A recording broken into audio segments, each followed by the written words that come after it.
The wind carried the smell of frost and loneliness. A man walked out of the mountains with his mother leaning against his arm and an empty tin pail swinging at his side. Elias Boone moved like someone who'd run out of places to hide. The mountains behind him stood tall and indifferent, watching the pair descend as if the world were measuring how much more weight a single man could carry. The road into town was pale with dust, and every slow step kicked up memories he would rather have buried. Debts his father left behind, neighbors who crossed the street at the sight of him, days when hunger chewed louder than wolves. But that morning hunger wasn't the loudest thing. His mother's breathing, thin, fluttering, almost lost to the breeze, was what pushed him forward. People were already up, curtains shifted, boots echoed, shapes stood in doorways like judges. He kept his eyes low and his shoulders curled in, as if trying to shrink the shame that clung to him. The pail felt heavier than the mountains. He knocked at the first door. The woman behind it pursed her lips so tight they turned white. "No milk for beggars," she spat. He nodded once, swallowed the ache, and moved on. The second door didn't even open. A voice shouted, "Move along, Boone." He didn't argue. Shame has a way of silencing a man. His mother, Agnes Boone, once strong enough to lift a water barrel by herself, now sat trembling on a bench outside the general store. Her shawl was thin, her cheeks hollow. Her eyes drifted in and out of fever's haze, searching for something that no longer lived in this world. Just a sip of milk would do her good, Elias whispered to no one. To everyone. To himself. Mrs. Cora Hanley strutted past, her skirts swishing like an offended peacock. Should have planned better, she sneered loudly enough for others to hear. Mountain folks always come crawling down for charity. Several heads nodded. Elias felt the words like stones thrown at his ribs. And yet he stayed, because leaving meant watching his mother slip further into a darkness no sun could bear. It was then, while he knelt beside the bench adjusting the blanket around his mother's shaking shoulders, that Mara Ellery stepped into the scene like morning light sliding through storm clouds. She'd just come from her barn, skirt hem brushed with hay, a woven basket hanging from her elbow. Mara was the kind of woman whose presence never demanded notice. It simply softened whatever space held her. Her dark hair was tied back loosely, bits escaping to dance in the wind. Her eyes were the calm kind, a calm one through surviving her own storms. She stopped when she saw Elias, not because she feared him, not because she pitied him, but because she recognized something familiar, a person doing everything they could and still falling short. Slowly, carefully, she approached, as if not to startle either man or mother. "Is she all right?" Mara asked softly. Elias didn't look up at first. He didn't trust his voice, but shame pushed him to answer. She's been sick. Fever's bad this morning." He swallowed. "I was hoping someone might spare some milk." Mara's gaze drifted to the empty pail, then to Agnes's trembling hands. She didn't ask questions about debts or family history. She didn't measure worthiness. She simply took the pail from Elias's hands. "I'll be right back," she said. Her voice held no judgment, just steadiness. As she walked back toward her barn, the town's gossip began to simmer. Mrs. Hanley narrowed her eyes. Sheriff Dalton Ridge, leaning on the hitching rail, let out a slow whistle. "Careful, Mara," he called. Mountain folks got a way of latching on. Mara didn't turn. She didn't spare them a look. She just kept walking. Inside her barn, the warm scent of hay and fresh milk wrapped around her. She milked her best Jersey cow, filling the tin pail with rich, warm milk. Every drop felt like defiance against a town that measured kindness by the coin. When she returned, Elias stood as if ready to apologize for something he hadn't even done. She handed him the pail without a word. The way he looked at it, then at her, was not gratitude alone. It was disbelief. It was a man seeing mercy where he expected a closed door. Mara knelt beside Agnes and poured a little milk into a tin cup. "Easy now," she whispered as she brought it to the older woman's lips. Agnes blinked as the warmth touched her mouth.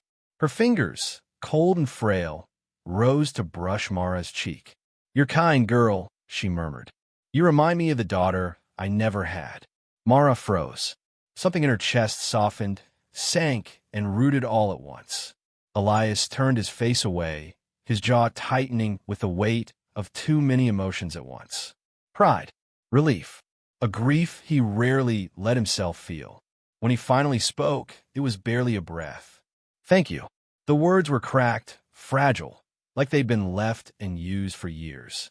The townsfolk kept staring, whispering, speculating why Mara Ellery, independent, quiet, respected, would waste good milk on a mountain man and his failing mother. Sheriff Ridge stepped closer. "Mara, you don't owe them nothing. Folks like them eat and run."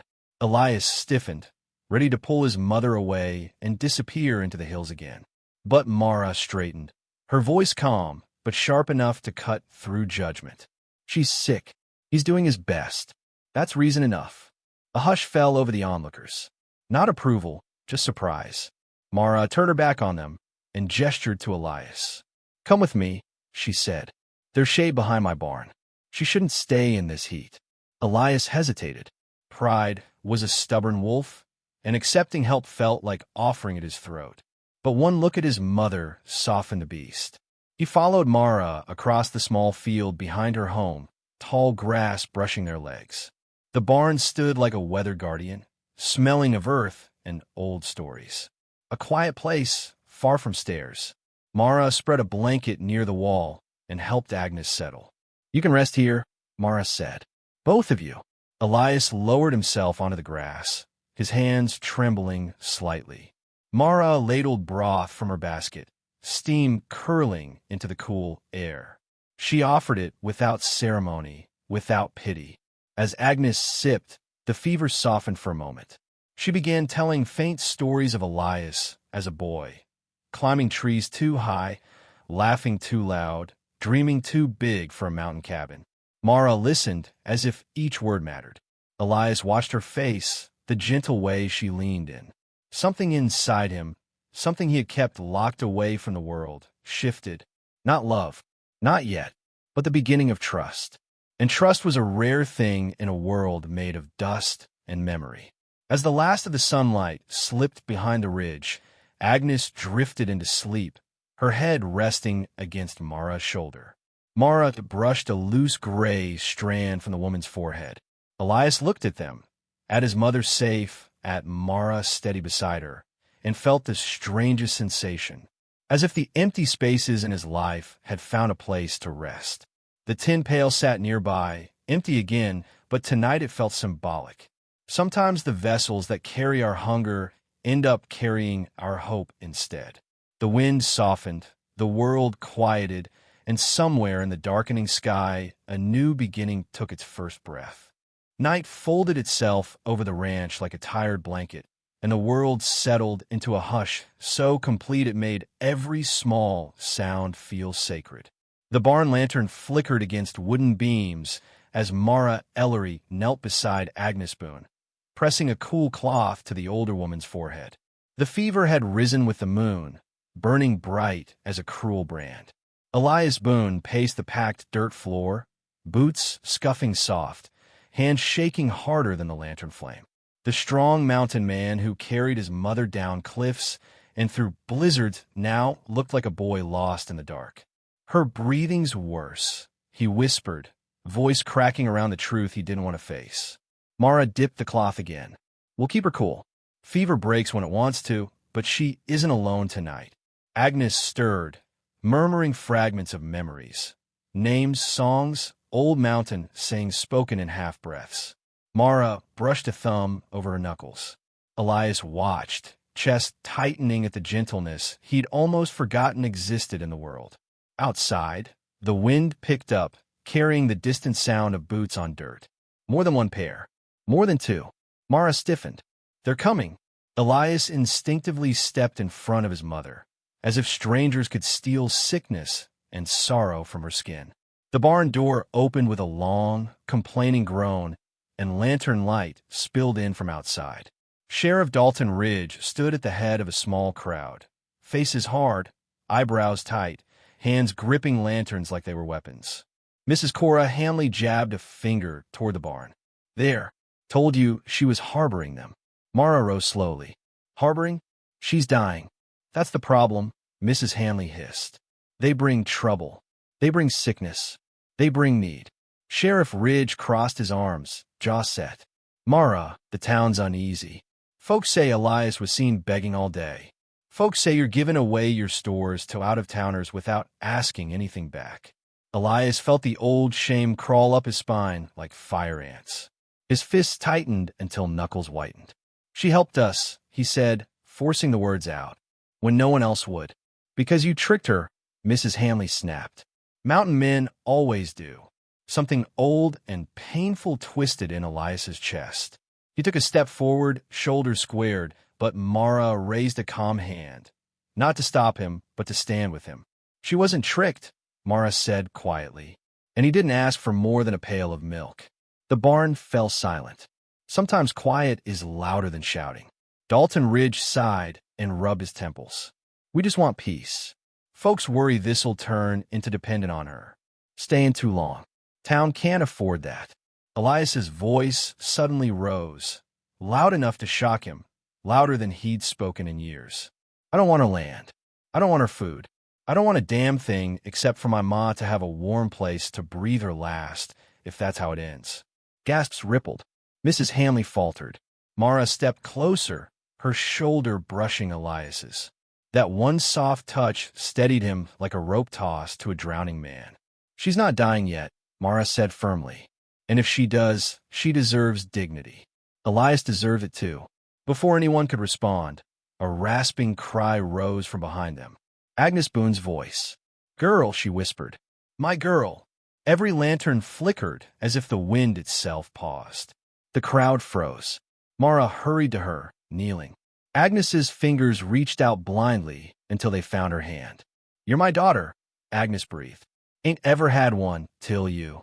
The words struck the room like a church bell. Mrs. Hanley lowered her eyes. Sheriff Ridge took off his hat. Even Elias staggered, emotions slamming into him like a flood.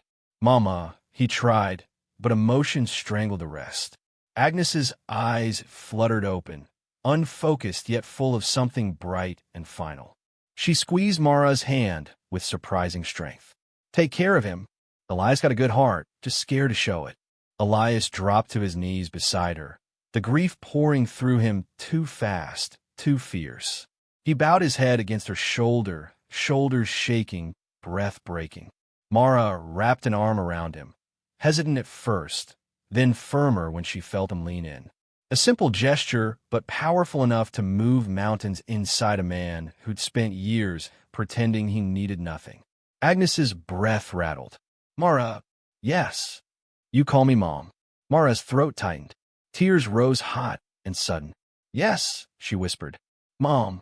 Agnes smiled, a tiny curve, a soft goodbye. Then her breath left her like a lantern flame going out in the wind. The barn fell into stillness. Elias let out a choked sound, raw, unguarded, the cry of a man who'd held himself together for too long. Mara held him, her palms soft against the back of his neck, her cheek resting atop his hair. The lantern light shook on the walls like it too was grieving. Outside, the crowd stood motionless. No judgment left, no gossip, just the undeniable truth that sometimes the poorest souls carry the richest hearts. Sheriff Ridge cleared his throat, voice unsteady. Folks go on home. Let him grieve. No one argued. They drifted away, lanterns dimming into the distance like stars fading at dawn. When the barn was quiet again, Mara and Elias lifted Agnes together and brought her to the cottonwoods behind the barn. The night smelled of fresh earth and wind-carried prayers. They've buried her under a sky crowded with stars and silence. When the last handful of dirt fell, Elias spoke, barely above a whisper. I don't know how to thank you. You don't owe me anything, Mara replied. I owe you everything. Mara looked at him then, not at the shame, not at the grief, but at the man beneath it all. His eyes carried the color of storm clouds learning to break into rain. You owe me your best, she said softly. Nothing more. He nodded once, as if making a vow to the land beneath his feet. Elias stayed on the ranch after that, at first out of necessity, then out of something deeper. He worked quietly, fixing fence lines, carrying hay bales, feeding the horses at dawn. Always gentle, always steady. Mara noticed the way he left small offerings of help. A mended bucket, a swept porch, fresh water hauled without being asked. Acts of gratitude shaped like tiny promises. Meals became shared. Evenings became conversations. Silence between them grew warm instead of heavy. Some nights Mara would catch him looking at the cottonwood grave, lips moving in a prayer she would never ask him to explain. Other nights, she found him lingering near the barn doorway, watching her with a softness he couldn't say aloud. Nothing was rushed. Nothing was declared. But every gesture built something strong and quiet between them, like two lonely houses turning toward each other in a long winter. One late evening, as lantern light painted gold on their faces, Elias said only, "You saved more than my mother." Mara answered with the smallest, gentlest smile. "You saved parts of me too." They didn't need to say more. The ranch, the mountains, the nights full of slow healing silence. They all carried the rest of the story. And maybe that was enough. Maybe that was everything. In the end, stories like theirs don't end in thunder. They end in steady heartbeats, two souls choosing to stay where they are no longer alone. And if you're hearing this now, let this story sit gently inside you. Sometimes the world gives us an empty pail and a long road. Sometimes it gives us a stranger with a soft voice and steady hands. And sometimes the smallest act of grace, a cup of warm milk, a place to rest, opens a door to belonging we didn't know we were searching for. So when you see someone walking toward you with their shame tucked under their arm, remember, you might be the first mercy they meet all day. And mercy, once given, never leaves the giver empty.